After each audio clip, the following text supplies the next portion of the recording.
The strange but true story featured on this podcast contains details some people may find distressing. Listener discretion is advised. I'm Chaya Samuel, and things are about to get weird. Why, hello there. Thank you so much for joining me today for episode 24 of Things Are About to Get Weird.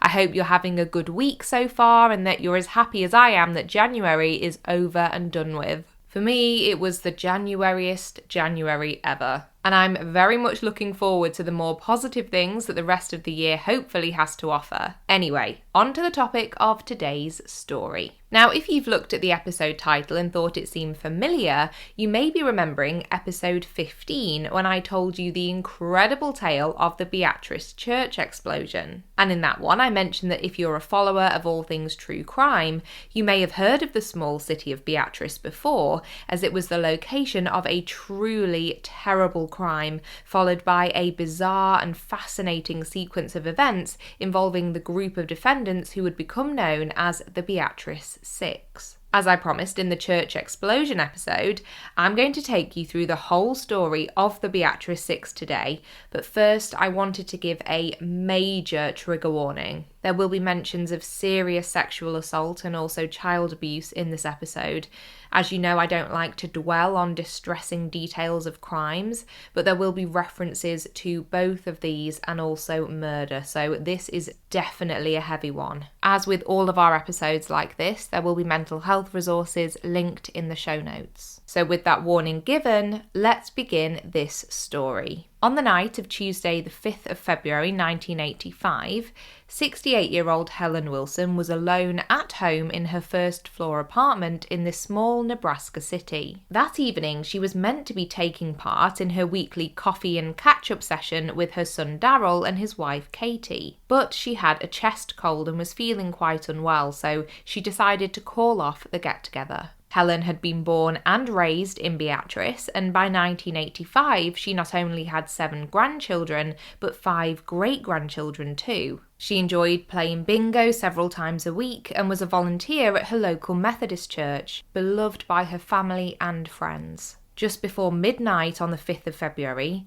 Katie suddenly remembered that she had not reminded her mother-in-law to take her medication and tried to call Helen to check in. When she didn't answer the phone, Katie and Daryl decided to let her be, possibly because they knew she wasn't feeling well and was likely asleep. But the next morning, when Helen's sister stopped by her apartment to see how she was doing, she was met with a truly traumatizing scene. This is very disturbing, but tragically, Helen's lifeless body was found on the floor of her home, and it was apparent she'd been subjected to a brutal sexual attack before being suffocated. Parts of her body were bound and tied, and there was blood found in her underwear, on a wall, and on her mattress. But the blood was not Helen's. It was found to be type B blood from an unknown perpetrator, and police began their hunt for the person who had attacked and killed her. According to The New Yorker, the FBI actually developed a psychological profile of the person they believed was responsible, which laid out their belief that they would be a, quote, loner who'd had psychological counselling and collected pornography, and who was odd and wimpy, end quote. Several early theories were floated in the case. Just a couple of years earlier, in 1983, there had been a string of unsolved attacks on elderly women in the area, and police suspected that Helen's murder could be connected to those incidents. They also theorised that the attacker could have been a religious extremist of some kind, due to the large number of churches in the area. That's a bit of an odd one, but I can only imagine that they had some kind of additional context to back this idea up. And it was also suggested that the perpetrator could be gay. This becomes important shortly, so keep that in mind. But despite their investigations, in the 4 years after Helen's horrific murder, the authorities could not work out who had carried out the crime, and the case had gone cold. However, there was a relatively new police recruit who had made it his mission to continue looking into the crime, a former local hog farmer named Beatrice Six. After becoming tired of his work as a farmer, he turned his hand to being an unpaid private detective with a specific focus on trying to solve Helen Wilson's murder. In 1987, he actually decided to give up farming completely in order to take a job as a deputy at the Gage County Sheriff's Department, and his involvement in Helen's case became more official. By 1989, it's said that the sheriff was so tired of CSE bringing up Helen's case to him that he reportedly said, "If you think you can solve it, then get it done." And CSE took up this challenge without hesitation. It's at this time that we see the net of suspicion being cast wider than ever before. In an attempt to identify the culprit, or culprits plural, once and for all, CSE decided to take elements of the FBI's profile and use them as a basis to question anyone who could possibly fit the bill. What it looks like this entailed was him seeking out anyone who was known to have had therapy, to collect pornography, and also anyone whose sexual orientation differed from the heteronormative. I know you can't see me, but I assure you, I am rolling my eyes. And it wasn't long before CSE had focused in on two people he believed could have been involved with Helen's killing. Former Beatrice residents Ada Joanne Taylor and her friend Joseph White. The pair had actually met in Los Angeles.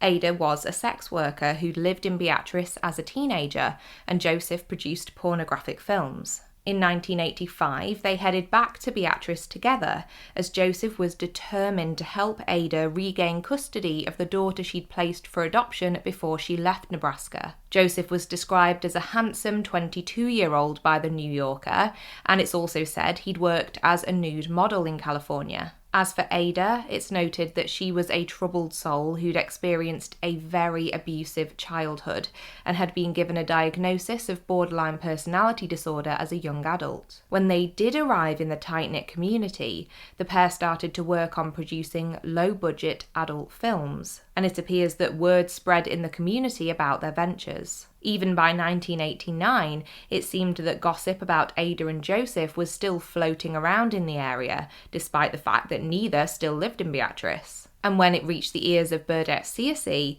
it prompted him to become suspicious of them, and he actually drafted an arrest warrant for the pair. Now, this was not the first time that Joseph had been wanted for questioning in relation to Helen's attack and murder. He was one of around 300 people described as, quote, known homosexuals who police spoke to in the immediate aftermath of the crime. Joseph confirmed at the time that he did not know Helen, and he was ruled out as a suspect because his blood type did not match that of the evidence found at the scene. As I mentioned, in the years between the murder and 1989, both Ada and Joseph had left Beatrice, with Ada returning to her original hometown in North Carolina and Joseph to his in Alabama. So CSE flew to both locations along with the sheriff and Ada's former therapist, Wayne Price, to interview the two suspects and try to dig deeper into any involvement they may have had in Helen's death. I assume that Wayne Price's presence was connected to the FBI profile, as it had mentioned that their suspect could be someone who'd had psychological counselling. Apparently, CSE's key reasoning for wanting to interview the duo was because a local teenager had said he'd heard Ada and Joseph bragging about their roles in the attack and murder. So, on this basis, he sat down with each of them individually and started his questioning. And here's where things start to get quite strange. In Joseph's interview, he was asked repeatedly whether he was homosexual, and he ended up telling them that he had identified as bisexual for a while. He also reiterated again and again that he had nothing to do with Helen's murder, and that the notion that he could have been involved in any capacity was completely false. However, when the three men travelled to speak with Ada the next day, what she told them painted a very different picture of what happened the night Helen died. Within that very first interview, Ada confessed to killing Helen and implicated Joseph White in the brutal attack too. Whilst Ada eventually explained to officers that it was her who had suffocated Helen with a pillow whilst Joseph sexually assaulted her, she found it difficult to recall many other specific details of the crime. When she struggled to provide this extra information, CSE suggested that it was because she was somehow blocking out her terrible actions, and she replied by saying, "I block a lot of bad things out. I always have. I have problems. There's a lot in my childhood I can't remember. And at this point, you may be thinking, Chai, as you said, this was where things got strange. What's so odd about this? It's a simple case of a criminal admitting to their crime when they're arrested and they feel the jig is up, right? Well, what if I told you that despite her confession, neither Ada nor Joseph actually had anything at all to do with Helen's murder? And that before long, Ada would not be the only person with a connection to Beatrice falsely convinced that they were guilty of being involved in the crime. In fact, within weeks, 4 more Beatrice locals would end up believing that they too had been present at Helen's apartment on the night she was killed, despite being completely innocent. Now, false confessions are very complex things and a fascinating phenomenon from a psychological perspective. And I think this case is one of the most bizarre examples of how it can play out. Let's take a look at what on earth happened in Beatrice in 1989. So, after Ada's initial confession, both she and Joseph were taken back to Beatrice and they continued to be questioned there. From the word go, the police's methods for getting information out of the 2 suspects was, at best, incredibly leading and at worst, extraordinarily manipulative in my opinion. Referring to that first interview in North Carolina, Ada later recalled how she was told by police that she was at Helen's apartment that night back in 1985. And when she was confused and couldn't remember anything about it, they would say things like, "Let me try and help you refresh your memory." And personally, I know that any time I hear about a false confession, my mind immediately goes back to the first time I watched the documentary Making a Murderer and saw the police interview footage of the then teenage Brendan Dassey admitting to a crime he very clearly, in my opinion, did not commit. I always think it's so easy to look at a story about a false confession and think, who would do that? Who would admit to something so terrible knowing how serious the consequences would be if they didn't do it? But it does happen, and we'll look more into why in a moment. But regardless of how much Ada was coerced into confessing, there was one key forensic detail that didn't add up if what she was saying was true and she and Joseph were the only ones responsible. As I noted earlier, the perpetrator's blood found at the crime scene was type B, but neither Ada nor Joseph had this blood type, and so CSE and his team theorised that all this meant was that someone else had to have been involved. From here, everything snowballed into complete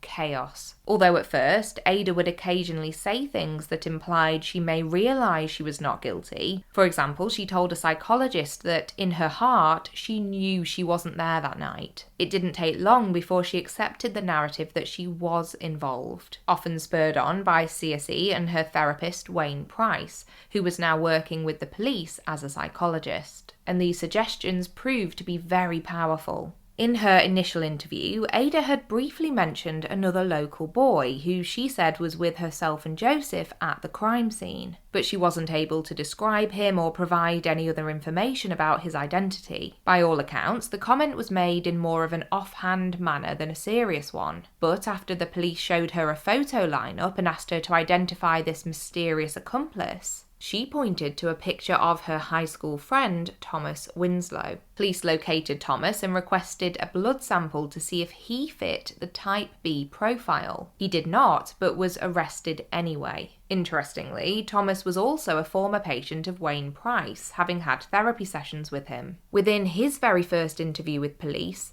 Thomas also ends up confessing to being present at the scene of Helen's murder, for some of the incident at least, telling CSE that he often goes along with things because he finds it difficult to make friends. In his notes, CSE made a point of writing that he thought Thomas may be bisexual. If you're sensing there may be a pattern here, you are not wrong. Next, a 30-year-old woman named Deborah Sheldon was implicated in the crime, and on the surface it looks like this was solely because she happened to be friends with the other 3 suspects. She was a married mother of 1, and from what I've read it seemed that she had a lower than average IQ. Interestingly, Deborah also happened to be Helen Wilson's grandniece, and she had previously been psychologically assessed by Wayne Price around a decade earlier. I've read various descriptions of Deborah's personality, and she's often looked at as being very easily led and passive, and seems quite sheltered and sensitive too. Perhaps for all of these reasons, combined with the overwhelmingly suggestive questioning style of the police, Deborah was the next suspect to admit to being in Helen's apartment on that awful night in February 1985. But that wasn't all. She soon told Wayne Price that she had had a dream about the evening of the murder, and that in this dream, a friend of her husband's named James Dean was also present. And I'm sure you can guess where this is going. James became the 5th person to be arrested in the case on his 25th birthday of all days, and although he strongly denied his involvement at first, it only took a few weeks for him to falsely admit his guilt. When making his confession to CSE, he said, "I feel that I remembered it in my sleep. I had a memory loss which I didn't have no idea about none of this stuff." And of course, James's blood was forensically analysed, and I'm sure it will come as no surprise to you to learn that, once again, it was not type B. For weeks after his arrest, CSE and his team put pressure on James to try and remember whether there had been a 6th person involved, presumably out of desperation to finally find someone with type B blood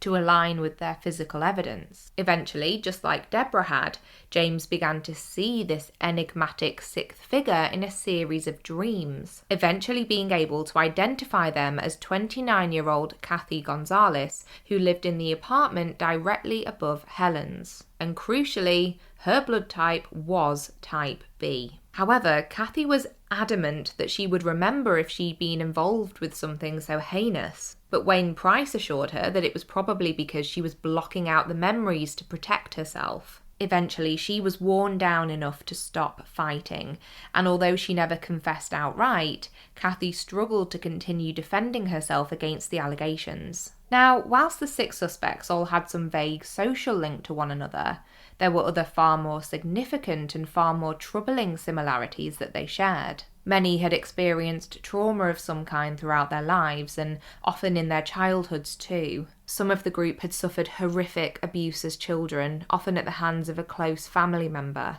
And as I pointed out along the way, several of them had previously been involved in therapy sessions with Wayne Price. Some members of the group lived with mental illnesses, and others were intellectually disadvantaged. In my opinion, it's painfully clear that these vulnerabilities were exploited by investigators in order to get many of them to implicate themselves in the crime. And then, of course, we have all of the invasive questioning and judgment regarding some members' sexualities and how this played into the police's suspicion of them for some reason. I'm sure this goes without saying at this point, but it feels to me that homophobia was rife throughout several parts of this investigation. And as I've already alluded to several times, the key tactic used by Wayne Price was based on a movement popular amongst psychologists at the time. The idea of memory suppression, especially as a response to being involved in a traumatic incident. And as we've seen in this case, it's a powerful thing to suggest to someone that they could be blocking out a memory,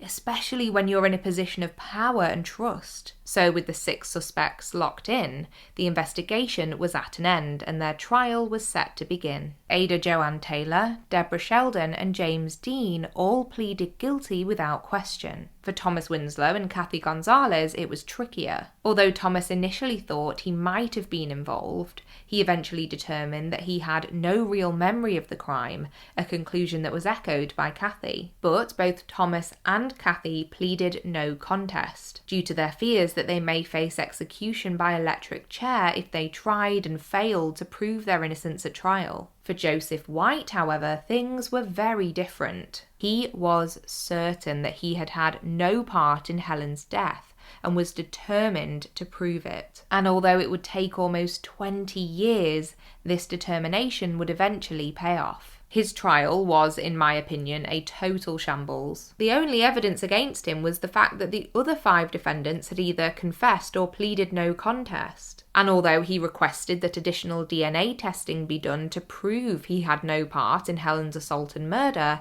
this request was denied. It's unfathomable to think about that now, but this was 1989. At the end of the trial, the jury deliberated for just 5 hours before returning their verdict. They found Joseph guilty and he was sentenced to life in prison. This therefore meant that all 6 members of the group ended up behind bars, with many of them resigning themselves to the idea that they did in fact commit the crime, carrying the guilt of it on their shoulders each and every day. But Joseph's path was different. He spent these years pushing for that DNA testing he'd asked for at trial to finally be done, and for a long time it seemed futile. That was until 2001, when a change in the law in Nebraska meant that even those convicted of a crime could request DNA testing retroactively. But despite this law being in place, it wasn't until August of 2008 that the testing was completed. And when the results were returned, there, in black and white, was the proof that the Beatrice Six could not have been the ones responsible for the crime. All of the DNA taken from the blood and semen found at the crime scene was from one unknown male, and there was absolutely nothing to implicate any of the group members, or anyone else for that matter, in the crime they had been imprisoned for. The consequences of this discovery were obviously enormous. Although 3 of the 6, James, Deborah and Kathy, had already finished their sentences by this point, Joseph, Ada and Thomas were still incarcerated. In 2009, an Assistant Attorney General made a bold and definitive statement regarding the case, saying that all 6 were innocent, quote, not beyond a reasonable doubt, but beyond all doubt. And this marked the largest exoneration based on DNA, which involved false confessions in the history of the US legal system. All members of the group applied for official pardons in the case, and these were granted. It was also revealed that police had found a DNA match to the forensic evidence found at the scene of the crime, stating that it belonged to a man named Bruce Allen Smith. His grandmother had lived in the same building as Helen Wilson, and it was evident that he had used his access to the apartment complex as a way in to commit the truly awful acts he subjected Helen to. But bringing him to justice was not going to be possible. Bruce had died in 1992, 7 years after Helen's murder, and with this in mind, the case was now considered closed. But whilst the identification of the true killer hopefully served as some kind of closure for Helen's family, especially after the shock of the exonerations of the Beatrice Six, Joseph White was anything but ready to give up in his own search for justice. Can you imagine spending almost 20 years locked up in prison for a crime you know you didn't commit, based on nothing but heavily coerced confessions from a group of vulnerable acquaintances? Joseph was adamant that the trauma he had been put through would not be swept under the rug, and he sued the county for violating his civil rights due to the reckless way the police conducted their investigation. Oh, I so wish I was able to tell you that after successfully suing the county, Joseph was able to take the money and make the most of the rest of his life as a free man. But sadly, there is yet another tragic and cruel twist in this tale. Shortly after he filed the lawsuit, Joseph was killed in a workplace accident at the coal refinery where he'd found employment. I know, it's truly so unfair, but in the end, his untimely death prompted the other 5 wrongfully convicted group members to continue the lawsuits on. They decided to do this in Joseph's honour, and in 2019, the result of the earlier 2016 ruling granting the group monetary damages was upheld. They were awarded $28.1 million. This number was equivalent to more than 3 times the annual budget of the entire county. And although county officials tried to quash the ruling throughout, it finally swung in the group's favour. Although Joseph White was tragically not alive to hear the final ruling, his mother gave a statement to the media in which she said, My main objective in all of it was to see that his name was cleared and that the folks that put him through all that were held up to the light for the world to see. And a huge amount did come to light throughout these hearings, including evidence given by Nebraska psychologist Eli Chesson, who believed that Ada, James and Deborah were all suffering from Stockholm Syndrome, and a quote attributed to him in the New Yorker states that Price implanted his own belief system into his captive/patient. The same article suggests that Wayne Price was pretty blinkered by his desire to help solve the crime, and because of this he ended up exploiting the vulnerabilities of his former patients, possibly without even realising it. There have also been many discussions about how the previous traumas suffered by the group members meant they were more likely to disassociate, and that they'd be more susceptible to believing false memories. There is a huge amount more that you can read about this case, and I would highly encourage you to do so. I'll be mentioning all of my sources for this episode in the outro, and I'd very much recommend reading the articles in full. There are lots more quotes from the police interviews and further psychological details that make the handling of this case by the police and their associates seem even more bizarre. There are a couple of points that I wanted to conclude this episode with. The first is that from what I've read, it seems that there are still some divisions in Beatrice surrounding whether people believe the Six were guilty or not. In my personal opinion, I think that they were 100% innocent of this crime. But in many ways, I can understand why some residents who were around for the whole ordeal may wish to still believe they were guilty. If you've been told something for decades, i.e. that someone committed a terrible crime,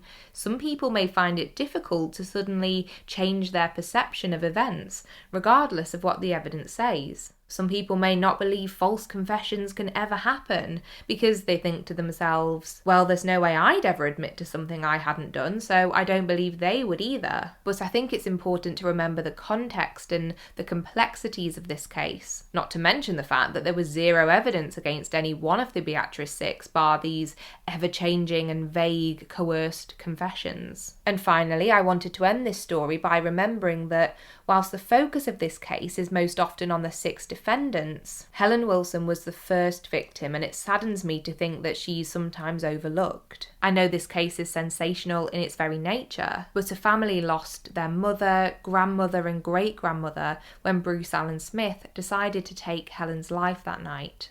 In 2019, her grandson Bob Houseman gave a quote to the New York Times saying, "She's the forgotten person in this." And honestly, that breaks my heart. As a true crime community, I've always felt that we have a responsibility to keep the victims we talk about at the heart of their own stories. And I truly hope that Helen's family have been able to find some peace now that the legal proceedings connected to her murder are finally over. I know this was a very heavy episode, but I believe that this story is not only fascinating, but an important example of how a strange phenomenon like a false confession can have such huge consequences, and also an example of what can happen when police work is done incredibly poorly. Thank you so much for listening, and just before I tell you all about my sources for this story, it's time for our weekly outro feature, Weird Media. Today, I'm bringing you the first ever music-themed instalment of Weird Media, and it's for an album by one of my all-time favourite bands, The Pretty Reckless. So I've been a huge fan of theirs since day one. I've been to every gig they've ever played in Manchester, and they've consistently been one of my most listened to bands every year since they released their first single. And their most recent full album, which is called Death by Rock and Roll, has a couple of wonderfully and weirdly spooky tracks on it. It came out back in 2021, and I'd listened to a lot of the songs individually, but I kind of got out of the habit of playing whole albums through from start to finish. That was until this month when I started painting my whole house and took the opportunity to get back into listening to albums rather than playlists or Spotify artist radio channels. And what I found is that I completely fell in love with this album as a full record. It is so wonderfully put together, and it's now one of my all-time favourites from the Pretty Reckless. But anyway, on to the specific songs which made me want to feature it in this segment. The first is Broomsticks. It's a 38-second kind of interval track, if you like, and it's very Halloween inspired, and it has a great animation to go along with it too. The second is the very next track on the album, and it's called Witches Burn. I saw them perform this song live last October, and it was beyond amazing. Taylor Momsen's voice is phenomenal, and it's such a powerful track. I love it. Finally, there's a song called My Bones, which has the most theatrical, kind of unsettling, but in a great way vibe about it. If you can't tell, I am really into this album right now. So if you also decide to check it out after this recommendation, I would love to know what you think. Okay, this is going to be a bit of a shorter sources shout out than usual, because I was lucky enough to find 3 different articles that were so thorough and so informative that they covered all my bases in terms of research. There was the one I mentioned from The New Yorker by Rachel Aviv from June of 2017. There was a fantastic piece from The Washington Post by Megan Flynn that was published in March of 2019. And finally, there was a piece from Oxygen.com by Jax Miller from July 2022. This one in particular focuses on Helen Wilson and who she was as a person. I would absolutely recommend checking all of these articles out. There are lots of ways that you can get in touch to tell me what you thought of this story. You can find us on Facebook, both through the main podcast page and also the private discussion group too. Just search Things Are About to Get Weird on Facebook and you can request to join the private group. On Instagram, our handle is @ThingsGetWeirdPodcast, and on Twitter, it's @AboutToGetWeird. You can also pop me an email too. The address is thingsgetweirdpodcast@gmail.com. I've spotted a few more star ratings come in on Spotify, and you know how much I appreciate you for those, so a huge thank you. Any ratings or reviews of the podcast are always amazing to see, and I am so grateful for all of your support. Until next time, take care of yourself and others and keep it weird, but the good kind of weird.